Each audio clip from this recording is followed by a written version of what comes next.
All right, that sounds fine. Thank you, ladies and gentlemen, and welcome to another in the Perspectives series of webinars by AirInsight. Today, we've got the AirInsight team, and our topic today is Embraer, a review of where we think Embraer is and where they're going, and our independent thoughts on the process. Today, we've got an opportunity to hear our experts talk about Embraer, and we'll have Addison talking about the commercial side, Michelle about the defense side, and I'll talk about the business jet side. Assess the impact of COVID and the Boeing deal collapse on the company. We'll provide an opportunity for Q&A later on, and if you could submit your questions via chat, we'll store those up, and at the Q&A time, we'll address the panel with all of those. So please use the chat function for Q&A.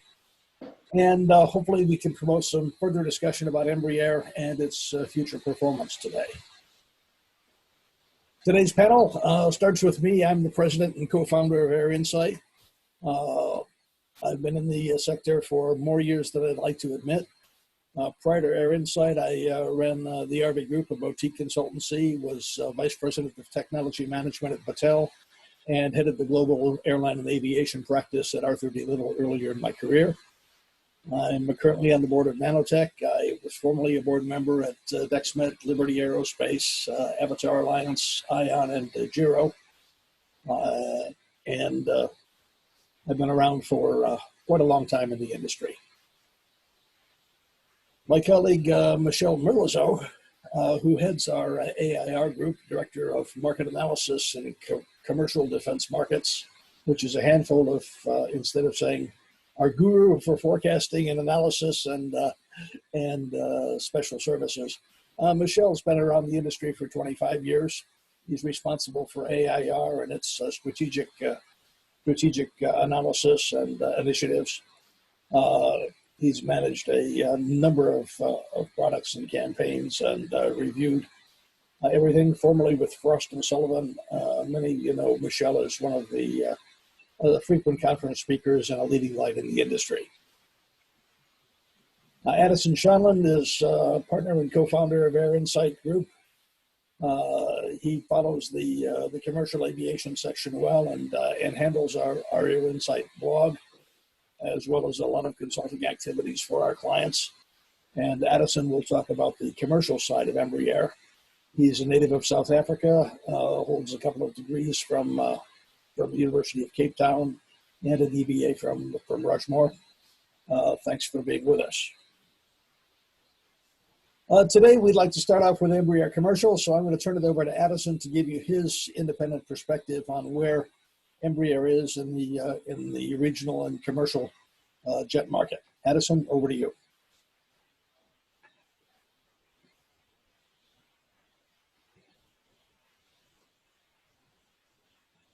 Can't hear you, Addison. Okay, I'm unmuted now, I believe. You can hear me? We can hear you now, but speak louder. Okay, fine. All right, thank you, everybody. Thank you for being with us today. We appreciate your attendance. So I'm gonna run through this pretty quickly here, some perspective. Firstly, if we look at Embraer the whole, and we allocate services and support across the other operations, commercial is roughly 50% of what Embraer is as a business. So commercial aviation is really, really big. So first bullet point I want to talk about here is a solid history. This is a company that has done some amazingly good things over its history. Wing development is now internal. Landing gear with Liebherr is now internal. They're building their own fly-by-wire system. The most recent product, the E2, is developed on time, on budget, and better than spec, which was very impressive. And of the mid-tier OEMs, they're the only one that have a commercial, defense, and executive aviation. So this is a very strong company. The products they have are leading in their field. And let's start off by talking about, for example, regional jets. Regional jet, the E175 at Embraer is their biggest product, the most well-sold commercial jet. And it's interesting, they started off with the E170, then they stretched it a bit for the 175, a simple stretch. And then when they came up with the E175 Plus, that became the benchmark with a 6.4% improved fuel burn, became the benchmark regional jet. They sort of haven't looked back. Now, the E175 is the best-selling regional jet in North America, which is obviously the most important regional jet market in the world, with an 85% market share. Their E190 and 195 have had a solid success around the world. It's built them up an enormous customer base, which is really powerful. And as we see, even though that we are now in a world of an E2, recently we saw Alliance in Australia buy 14 E190s secondhand to replace the Fokker 100s that they have there. So what we see is that the product, even the E1 version, shall we say, remains a very valid aircraft program. In terms of the E2, Embraer faces some challenges here. Of course, not entirely of their making. The whole aerospace industry is facing these problems. The pandemic, of course, is having playing havoc with everybody. However, if we look at the E2, they have two initial customers, Widerøe and Helvetic. Both of those companies have actually spoken with AirInsight. Helvetic was very excited about the airplane's outstanding range. Their most recent delivery was flown non-stop from the corner of Brazil, it's true, but all the way to Zurich. If you look at the size of the airplane and it crossed the Atlantic, north-south, that's very impressive. Widerøe is very pleased with the airplane. Widerøe is a Norwegian airline with very green focus, and the E190 E2 that they have has done very well for them. They're very pleased with how quiet it is and how fuel efficient it is. So that's done very well. But of course, there's a slowdown. A lot of airlines don't want to take deliveries, not just of Embraer, but across the board. So it's a problem. So things are looking a bit tough, but absent the pandemic, we still think that the E175 E2, which is now being slowed down, the replacement for the current E175 in the regional jet market is being slowed down because of scope clause in the US. We'll speak about that a little bit more. Then the other thing, of course, the context of the regional market is the sale by Bombardier of its CRJ program to Mitsubishi. Mitsubishi has been extremely quiet. We don't know what's happening there, which of course only helps people feel more comfortable with the Embraer 175 solution, and they will continue to deliver the 175 E1 as long as people want it and as long as the current US scope clause remains in force. So look at some market conditions. Several airlines are streamlining their fleets and offloading the E1s, the E190, E195. And examples here obviously are JetBlue, Air Canada, American. This is a bit awkward for Embraer, but the second-hand market is soft in the current pandemic. And that's, of course, why Alliance in Australia picked up that great deal. But we should think about what is eventually the market has got to clear and has to recover. And we feel, for example, that there are several markets in Africa where the 190, 195 E1 version would be very popular because it's the right size, it's the right range profile for the African market. Now, as an example of how capable these airplanes are, there was the first flight from South Africa to St. Helena Island was done with an NG. It turned out to be not a great solution. But Embraer came through and generated the capability for an airline in South Africa to fly non-stop from South Africa to St. Helena via Namibia. So there is clearly a compelling airplane in the E1 and an even more compelling airplane in the E2. So Embraer really has a pretty good situation regarding their commercial airplane offering. But there are some challenges. And the challenges, the elephant in the room, if you like, is Airbus. How will the Airbus 220 program impact Embraer? And we saw this at JetBlue, where the JetBlue deal to replace their E190s with E2s was all but set. And then Airbus was able to come along and say to JetBlue, look, you know, you've got these Neos on order. We can make a deal. We can move things around. And the 220 was accepted at JetBlue. Bottom line is Embraer is going to have a tough time fighting Airbus. That's a big problem. Then of course we have the situation that the solution to that was if Airbus, I beg your pardon, if Boeing and Embraer combined, you would have had a more formidable offering from Embraer. That didn't happen. So now Embraer's got to fight Airbus by itself, which is extremely difficult. Now let's talk about the scope clause. In January and February this year, we had in the US, we had a pilot shortage looming. Came the pandemic, we went from pilot shortage to pilot surplus very, very quickly. Now the airlines are laying off pilots, trying to furlough people, trying to slim down their business. Is this an opportunity for the US airlines to turn to their pilot unions and say, look, let's be reasonable. We cannot bring back single aisle wide or even wide body airplanes in the US domestic market because the load factors are not there. Just traffic isn't there. If they were able to deploy regional jets with more capability, i.e. the 175E2, they could have longer range and serve their markets more efficiently. I don't know if the pilots would like that, but their negotiating position that they had at the beginning of the year is clearly not what they have now. And I think that is something we need to recognize.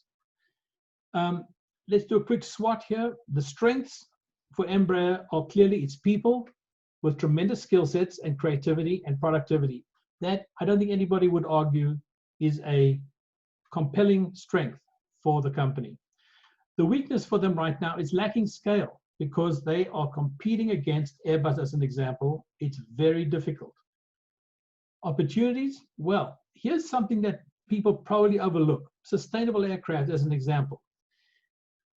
Embraer has been looking at sustainable turboprop using hybrid technology. A lot of people are in this space, newcomers with electric solutions, hydrogen solutions. I would say it's fair to say none of them have actually certified an airplane. Embraer has done 14 certifications in 14 years. They have this cold. If they come up with a solution, they can make a very big impact. So that's, in terms of opportunity, that's really good. Also, if we look forward, Brazil is part of the BRIC group of countries. What's to stop them, if they can't make a deal with Boeing, what's to stop them making a deal with somebody in China or in India? Just a thought. The threat is quite clear. There's the competitive threat of Airbus because they are so big and their A220 program. So that would summarize my my comments. Ernie, back to you.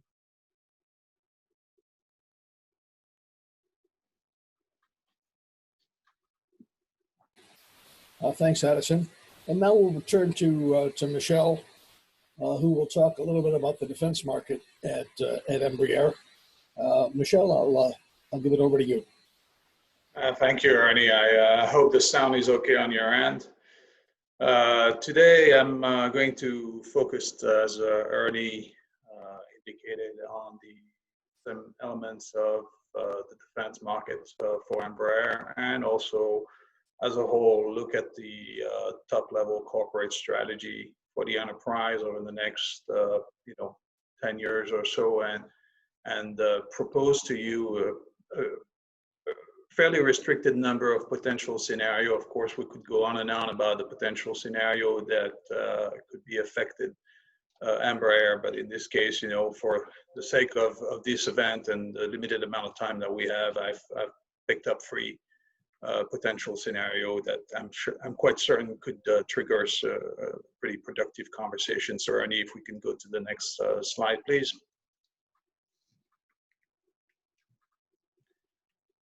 So my slide's pretty simple as usual. I just want to show you some numbers and then open up a conversation about the topic today.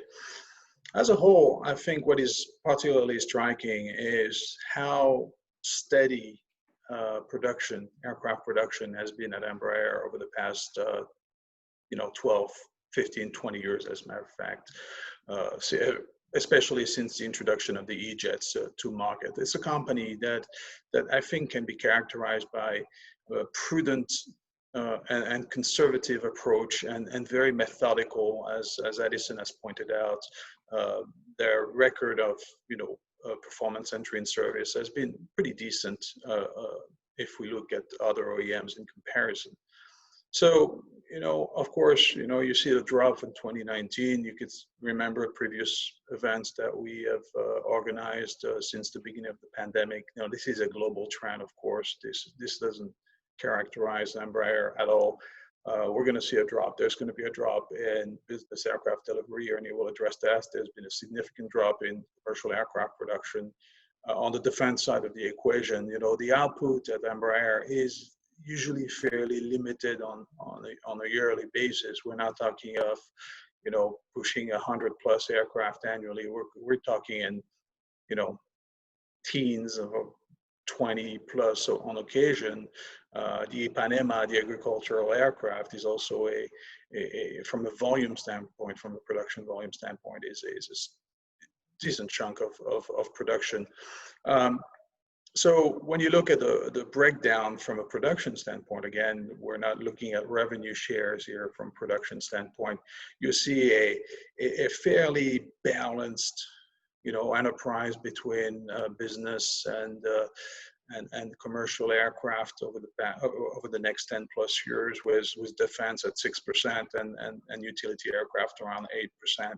So, defense from a production standpoint is limited. The KC-390 is not an aircraft that I would say is going to capture, as of now, is going to potentially capture significant chunks of the market. We could talk about the KC-390 and its potential for the US CX recapitalization. The CX recapitalization probably materializes in the late 20s, early 30s, best case scenario. The situation with the U.S. budget, which is predicted to kind of remain stationary regardless of who's elected at 1600 over the next 4 years. We see the same overall trend line for budget defense budgets. So the question in the post-Boeing deal environment, we were fairly optimistic that the KC-390 could find potential opportunities with the U.S. market as part of the greater Boeing Embraer team. Now that the Boeing deal has collapsed, we're back to a more conservative forecast for the KC-390, 200 aircraft, certainly not the volumes that we were anticipating in the prior context. The KC-390 is an interesting regional transport aircraft, and I want to emphasize the regional aspect of the aircraft and its capability. And I think, unfortunately, that fundamentally is a limiting factor, especially when you take into account the theater of operation that the United States expects to be engaged on, and NATO, as a matter of fact, as well. You realize very quickly that the KC-390 is limited. It has great attributes, again, as a regional tactical transport aircraft and as a multi-role aircraft in some cases. But if you look at the Western Pacific, if you look at some of the scenarios that are being considered for the Western Pacific, it is an aircraft that just doesn't cut it there. You probably are looking at an A400 type aircraft, or slightly in the same size category, to be providing the flexibility of operation and the independence of operation. That is clearly, I think, an attribute that needs to be taken into account. And the payload capabilities of the KC-390 are very, very good. But they compared relatively negatively from a range and a payload standpoint against the A400, and of course against the C-17. The C-130 remains the workhorse of the US military. It is by far a less capable aircraft than the KC-390, but it serves a very different purpose. And furthermore, I believe that SOCOM and other entities are still very much propeller, organization. If you see what I mean by that, their ConOps and their preference would go for a turboprop airplane. Now let's shift our attention briefly to greater strategic consideration for Embraer and what I call the Embraer's third way. That has been the case over the past decades, but I think it's important in this post-Boeing environment to really re-emphasize that Embraer and Brazil as a whole are suppliers, competitors to, on the left, the US, NATO, France, UK countries, and they are competitors to an emerging group of suppliers from China, Russia, and Turkey. So Embraer has this facility, I would say, this market access that US company may not have when competing with Chinese suppliers, for example. So I think as a whole, strategically, Embraer's direction must be driven by this situation and the market access that it can continue to obtain from this. So when you look at some of the scenarios that we have been running, of course, a merger, be acquired, partnering with a major peer-level organization is something that we have been considering for some time. And in the conversation that I've had with Ernie and others, we find that the most logical potential partner for Embraer from a standpoint of synergies, from a standpoint of capabilities and market access and target markets as well, is Saab. But a Saab teaming up would take not so much business and integration questions in consideration. It is a state-to-state level issue. It would take significant statesmanship on the part of the Brazilian government and Swedish government to say, we need to do this, we need to move forward, because the combined value of the two enterprises and the complementarities systems on the one hand for Saab in particular, and the access to commercial markets and the airframe and aerostructures business at Embraer would be highly complementary. Of course, there's the elephant in the room, or the panda in the room, should I say, with China. China is and Avico Comac are obviously the only ones with the financial resources to meet Embraer's requirements.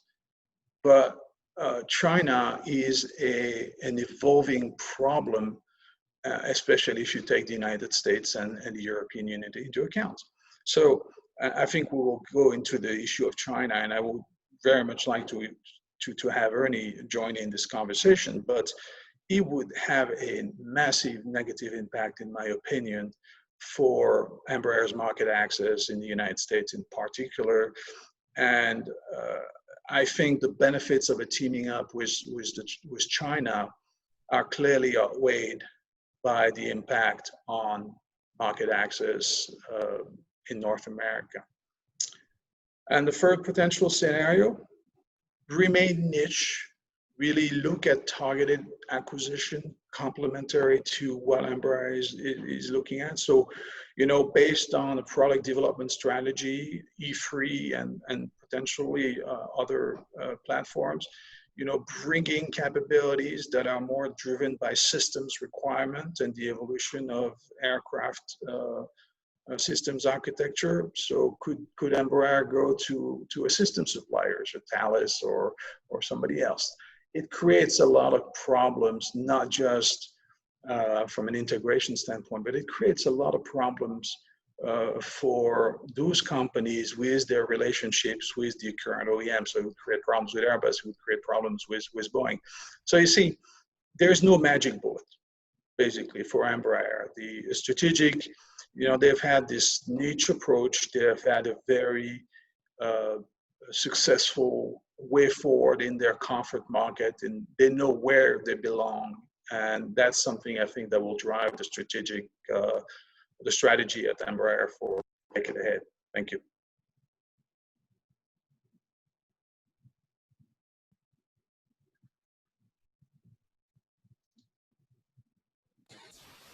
Thank you, Michel. And next, I'll talk a little bit about the business aviation side of Embraer.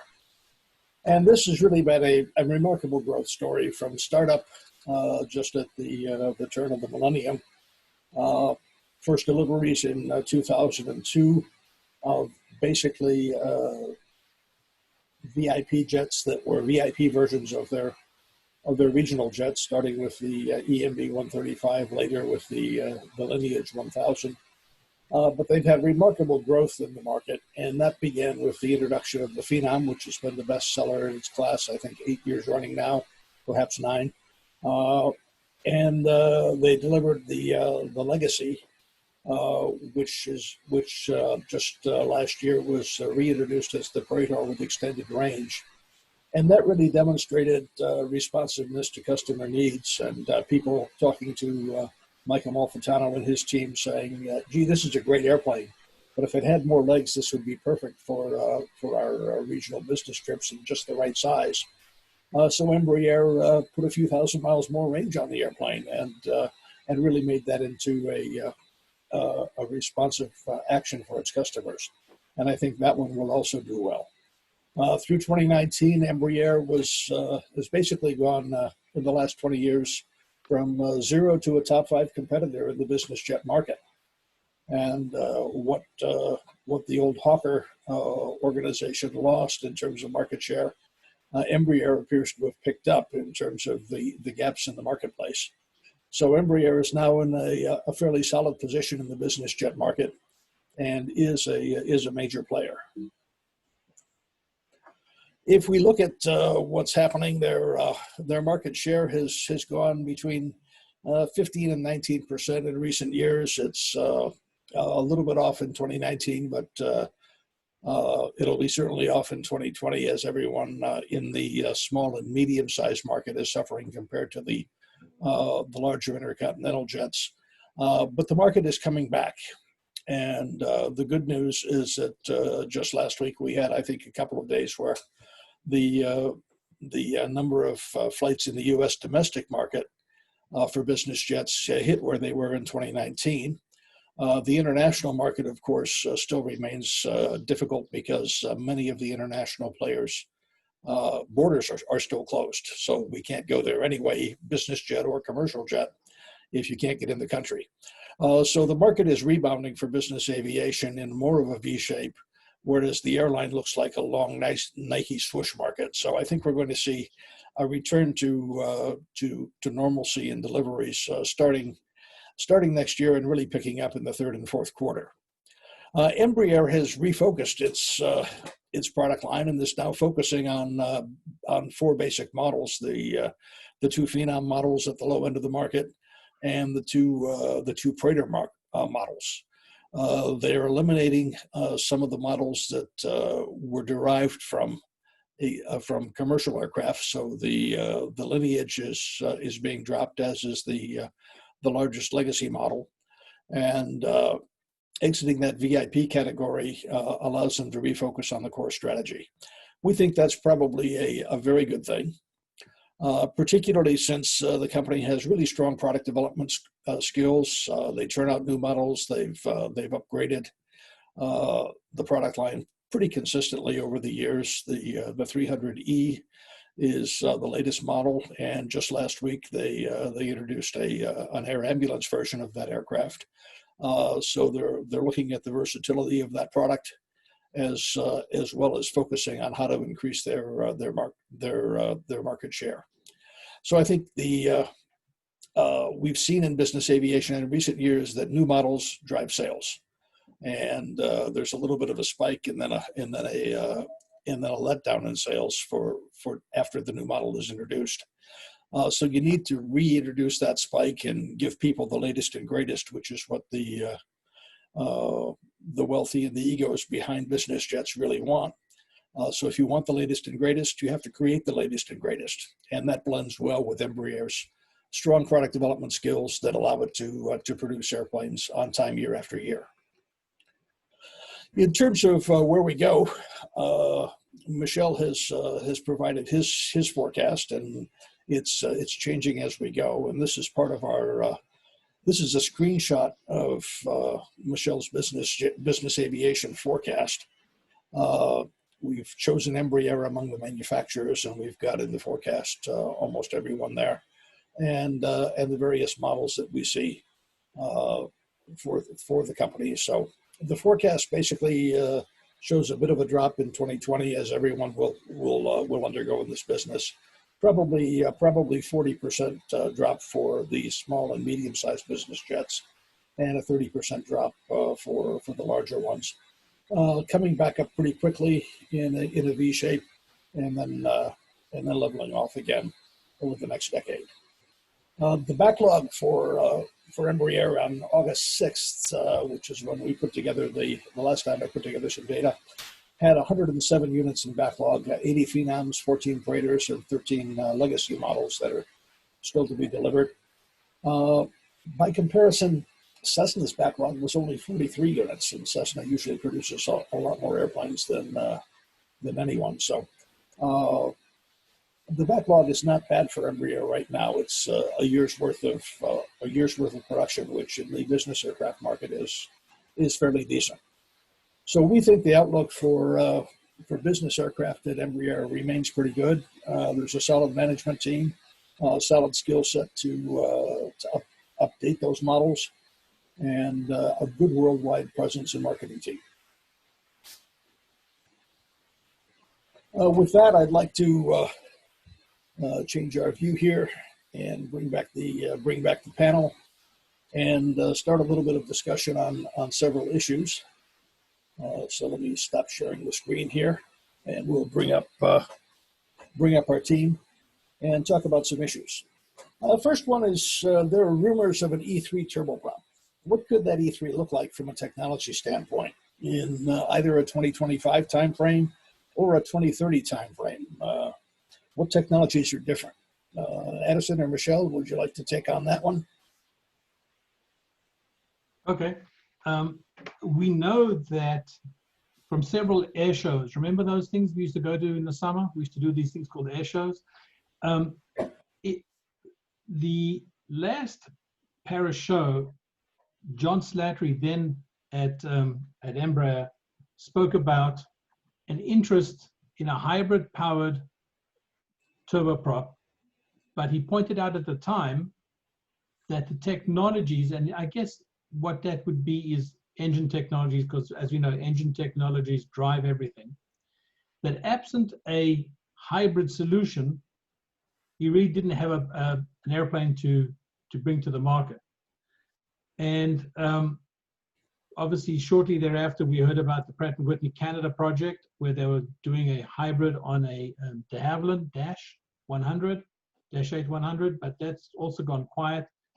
I'm not sure where we are right now, but they have the capability if the technologies were available. Michel. Well, the E3 is about 3 to 5 years in the making, and preliminary definition and studies. I think there are two variables here to consider. The current status with respect to technology availability and the market opportunity environment. If you look at the competition, you see some level of paralysis from ATR and de Havilland Canada, and that may drive the opportunity space. We need to take into account as well that the Chinese are coming up in the next few years with the MA700, which is not going to be I'm not going to call it a stellar performer. It's going to be a decent airplane. The Chinese know how to do turboprop aircraft. So that market from 2025 and the Made in China 2025 is going to be a tougher accessible market for a new turboprop. There'll be opportunities, but much more limited. So from a system standpoint, you really want to consider an E3 as, is it a bridge between the E2? Is it reusing some of the aerostructures of the E2 potentially? From an engine and a technology standpoint, is there a possibility of a game-changing engine by 2025, 2030? Probably not. What you can do is introduce piecemeal, technology that can actually make a significant difference in terms of operating cost and cost of acquisition of the aircraft. So on the avionics, yes, you can do this. On the flight control systems, you look at the BA systems, flight control systems technology, and on the KC-390, it's probably what you have, best out there right now. There's a lot of systems and technology available that could be integrated on the E3 and make a difference and have an impact from a market traction standpoint. So yes, I think 2025, 2026 is possible. Okay, let's turn to scope clause, Addison. What do the odds look like for scope clause changes in light of the pilot surplus? Do you think it will change? Do you think we'll see the E175 E2 enter the U.S. market, or the Mitsubishi competitor enter the market? That's the landmine question. Thank you very much. So the fact, there's the emotion and then there's the facts. The facts are, we've gone from pilot surplus, pilot shortage to pilot surplus. We also have a situation in the market right now where everything's on the table. Meaning, if you were operating an airline in North America for the US, what do you do? The average load factor is 47 people. That was the latest number that you and I put out this morning. It's 47 people. That's not even a 50-seater CRJ or E145. So who wants to fly a 320 or a 737 when that's what the market delivers?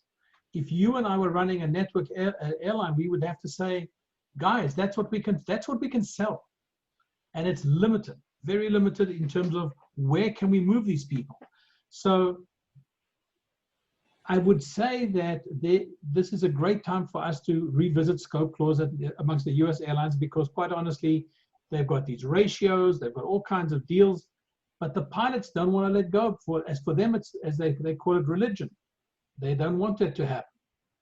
Or is it job security? Well, yeah, of course, it's always job security, but then you cannot blame them, because the airline industry is not one with a reputation for a great place to have a job or to keep your salary and your benefits. How many times have pilots had their packages turned upside down by all kinds of exogenous shocks? Here we are in the midst of probably the worst one ever. So is it possible that scope clause comes up? Maybe, but I think airlines right now, the management of the airlines there's so many other things they have to worry about. Scope isn't really critical.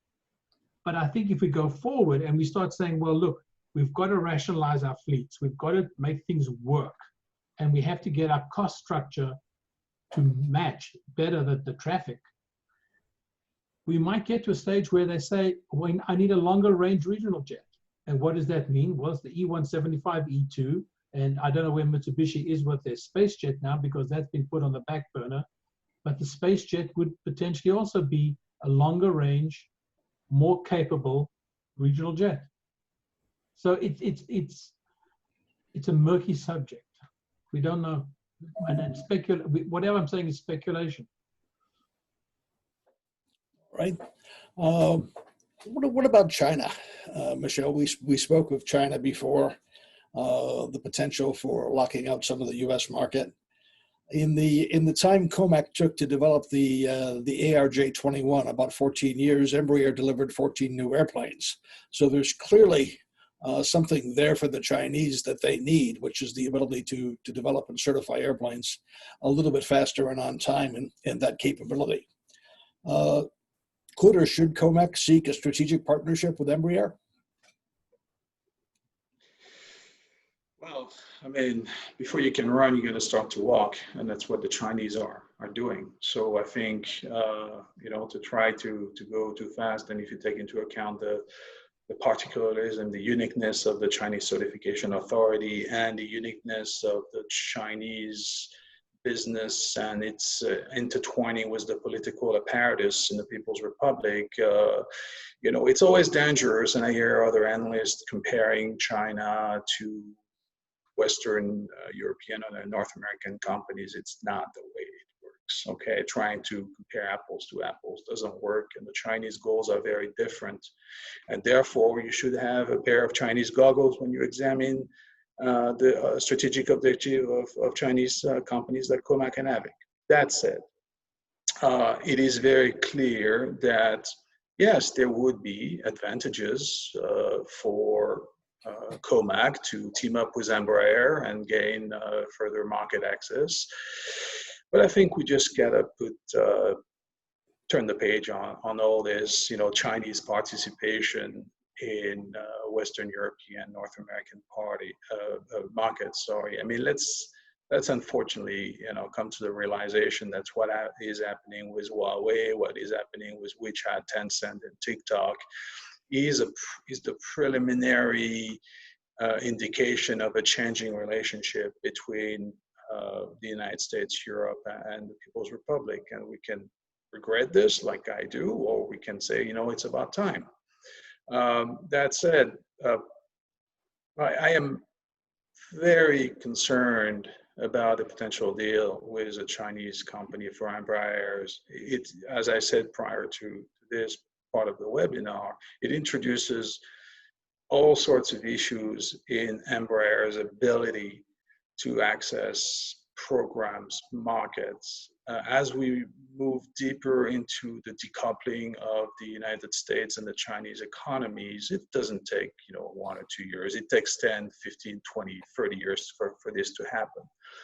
But at the end of the day, yes, it may facilitate Embraer's market access in the People's Republic, especially as the need for regional aircraft will grow. But let's not forget that the Chinese, you know, they have the ARJ21. It's not a stellar performer by any means. You know, the Chinese already introduced a P2F conversion for the ARJ21 that tells you very much what they think the aircraft is going to go eventually.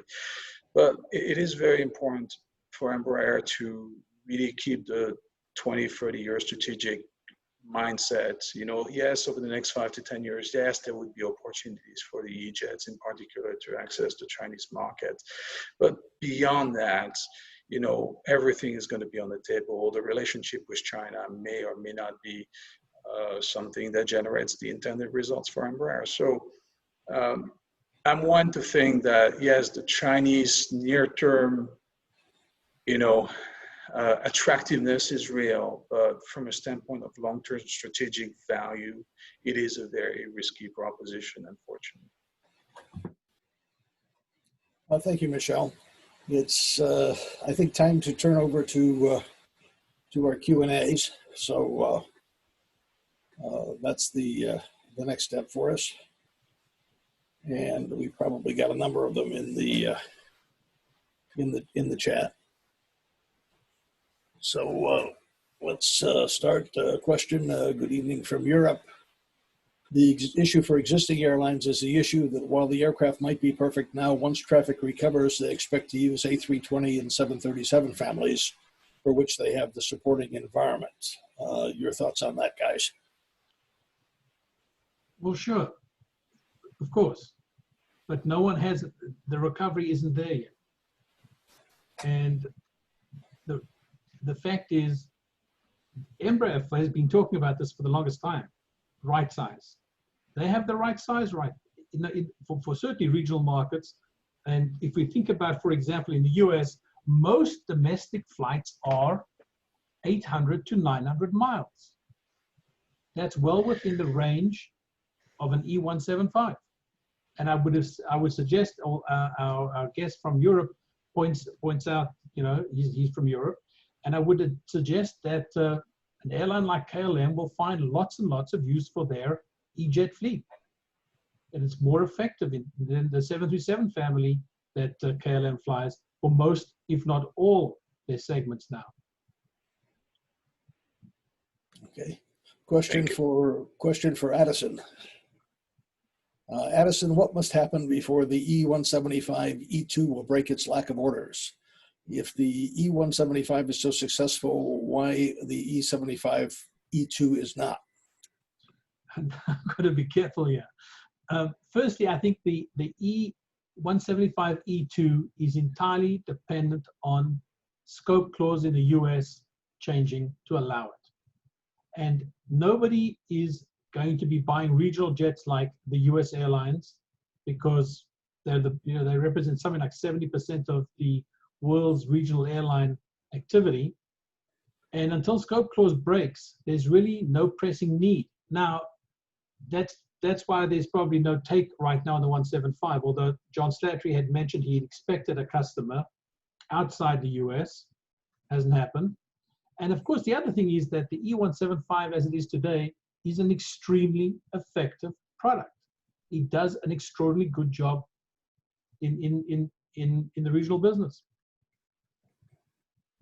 Next question, and this one's probably for Michelle. How does the KC-390 compare with the C-130?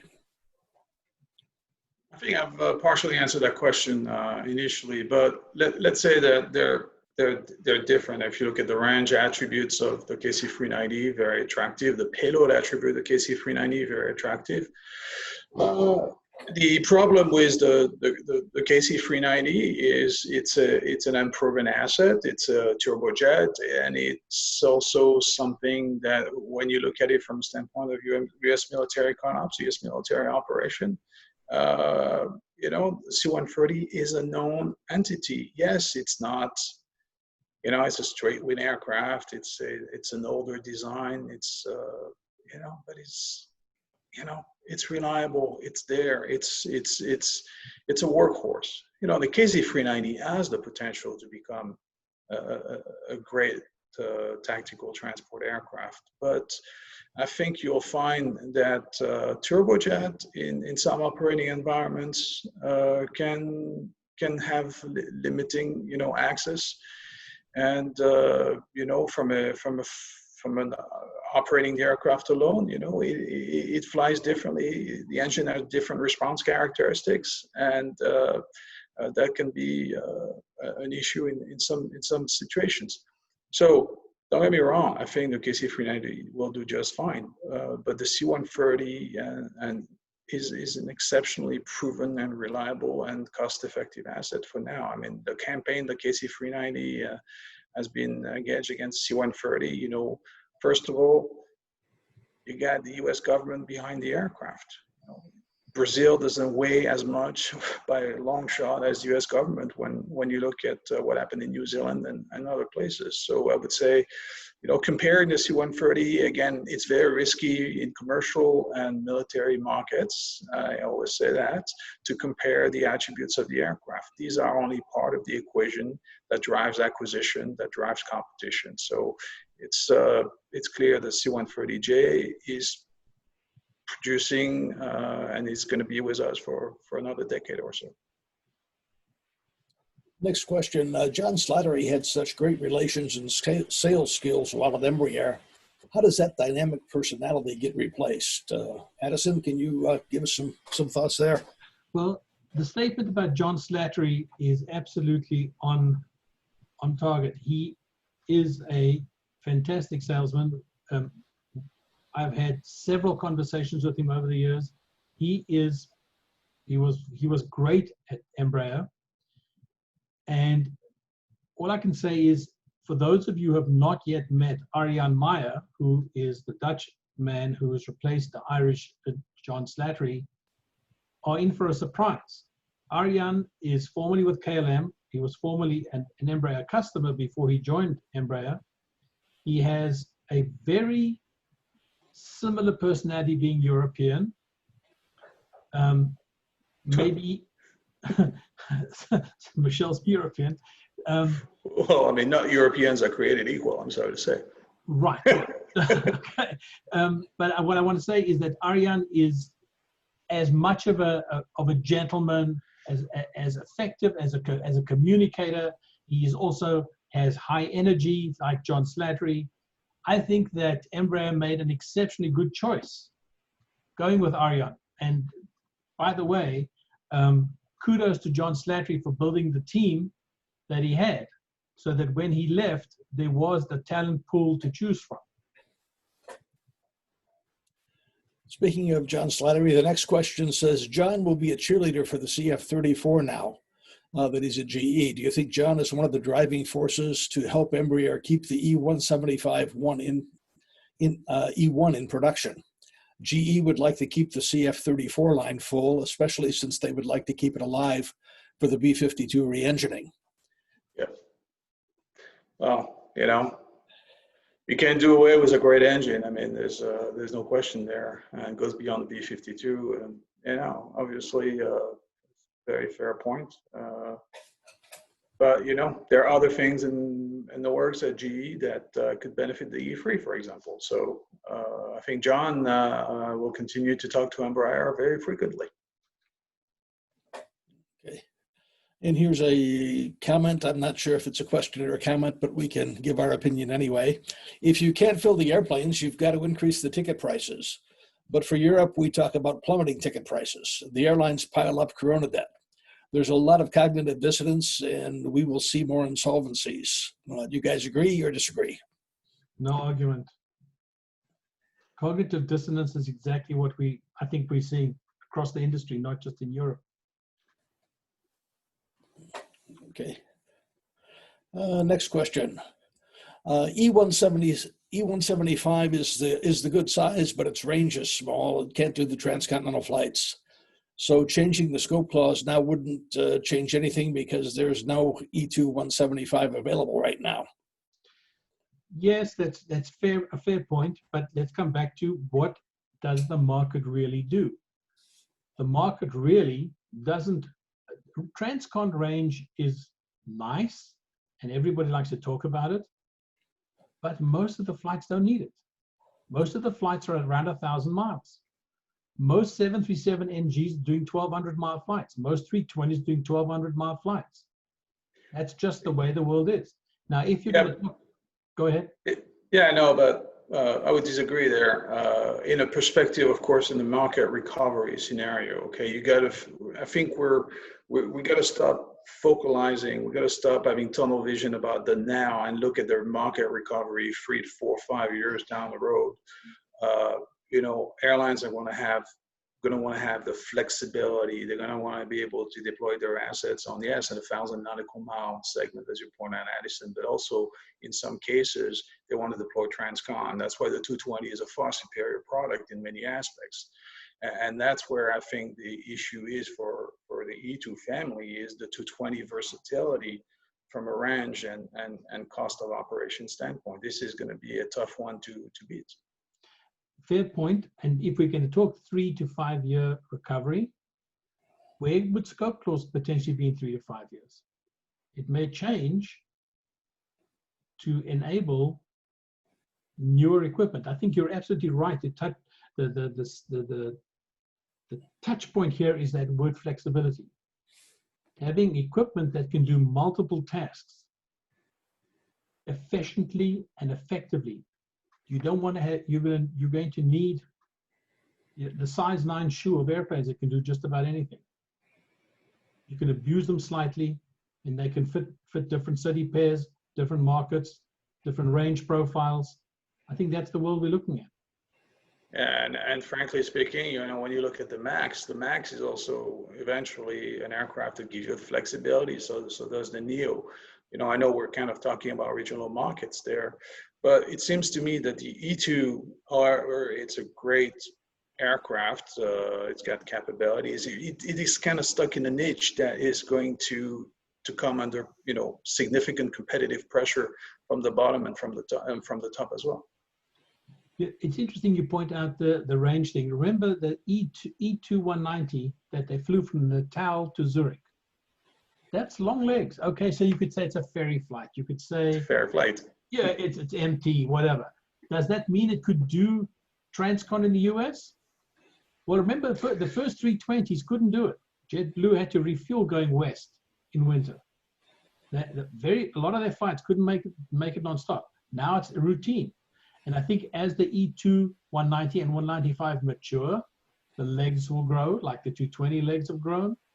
They will get smarter. And Embraer, as I think we've all three said this, they are very good at tweaking. And they will probably tweak the E2, just like they've done everything else. And they will achieve what they need to achieve. And I bet you they can get transcon in 3 years. Without routine, let me say it this way, routine transcon capability within 3 years. I bet you they can do that. Okay. You're not shutting me down, so okay, that's good.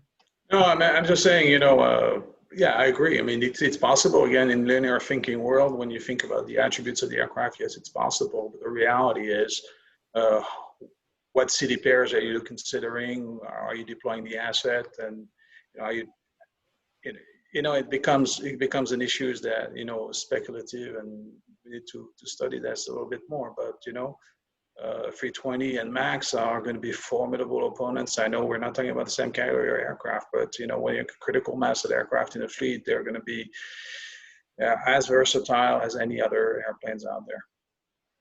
One of the issues that you face is if you're facing the 220 directly as a competitor for those, and your needs change, Airbus can switch an order to an A320. Correct.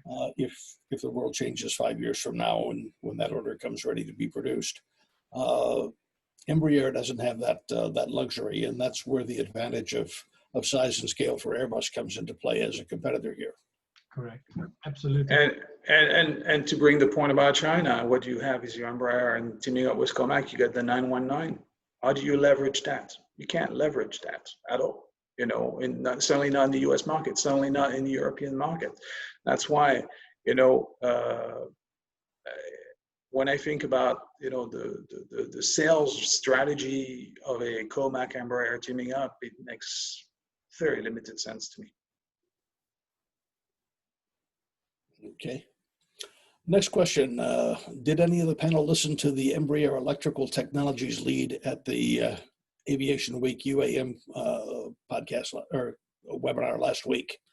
You should seek out and listen. He spoke on SAF take-up, electric prep, etc.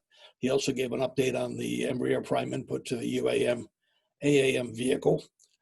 And I think in this regard, a couple of things. Linda Larson heads our UAM practice, and we'll be having another webinar on some of those topics very shortly of our own in a couple of weeks. But your comments, Addison or Michelle? I like the idea of the Ipanema being converted to an electrical aircraft. Agricultural vehicles, why not? I mean, this is a flight profile. This is a flight duration that probably suits agricultural aircraft quite well in the future. So the initiative with that aircraft is particularly interesting. It could have very near-term, short-term beneficial traction for Embraer, absolutely. All I would add to that is Embraer X is something to watch. The company has put assets and good people into that program, and I have no doubt that they're going to come up with something. So, good point there from our guest from London. All right. Well, I think we're at 12:58, so we're running out of time here. So we're going to. I see one question about the A29, the Super Tucano. Yeah, great aircraft, absolutely. Of course, the OAX is off the table for now, but I'm very optimistic, and remains optimistic that the A29 will find deeper market traction in the 2020s. Absolutely. Okay. So that'll conclude our Q&A for now. If you've got any further questions, please give us a call, contact us. Our numbers are here on the screen. And you feel free to give us a call at any time. AirInsight Group, obviously from our consulting and advisory services practice, can help with strategies for risk mitigation and positioning for the recovery once this COVID crisis wanes. Of course, market research and competitive intelligence that we've been doing for years, independent forecasting, market projections, our data models and analysis. And next week, we're going to have a webinar on the data models, so that should be very interesting for a lot of you. We provide independence and integrity at exceptional value. We blend fact-based analysis and creativity. We come from a senior management perspective, and we bring the quality and resources of a larger firm with this personalized attention, only possible with a smaller firm. So if you have needs for consultancy, please consider us. AIR, I'll let you talk about the services here, Michelle. I think you've already addressed it at the group level, Ernie, thank you. But, AIR is basically about market forecast and services. And we have weekly research analyst note published on our website. And of course, we've got a strategic advisory component that targets specific work for customers. And again, feel free to reach out to Ernie or myself, and be happy to help you in the future. Thank you. Well, next week, we've got decision analysis, and Addison is going to talk about our data service and our data models that are available on our website. We've got some models that are public and a number of them that are subscription-based. But we want to talk about data visualization and how using some unique tools can let us look at things in many different ways. And I think on our website today is a story that Addison wrote based on some of that data that talks about airline employment numbers. And I think you'll find that one very interesting if you go to AirInsight.com today. We'll also talk about discovering new ways to gain insights from that data. And that's what I think the article will show you today. Ask our experts your questions about using our databases and models, and check your email. We will send an invitation out, and again, register quickly as spaces tend to be limited. So with that, thank you for participating. Thank you for coming. We're a minute over time, but thanks very much for your participation. Thank you. Bye-bye.